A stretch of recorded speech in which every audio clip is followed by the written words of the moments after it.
the pitfalls of moving to cloud is quite personal to an individual organization, depending on the nature of your business, where you're doing business in the world.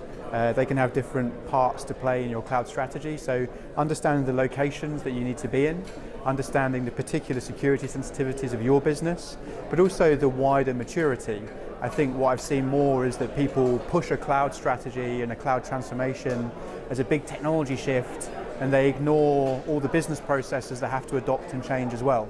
So looking at the whole company as in scope for cloud transformation, understanding how everyone from your best technologist all the way through to your finance teams know their role and know how to make the most of it. That's probably the biggest pitfall is missing big groups from it.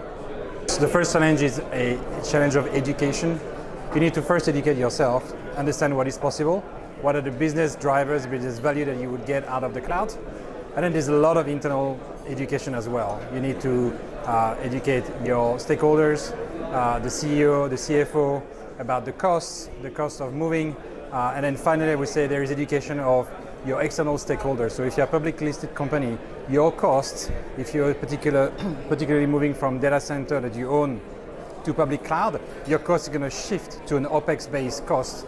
And it will take a little bit of time for people to understand that. Obviously, there are other stakeholders like security and compliance, people in your organization that you need to educate and to convince. So I would say the main challenge is around education and understanding the business value of your cloud migration. I think there's a plethora of challenges for businesses who are adopting clouds. I think the key is to have a framework and a strategy that you're working to. Spend some time creating that, and then get out in the field and start trying things. Build proof of concepts, and don't wait for everything to be perfect. Get out and try some of these new technologies.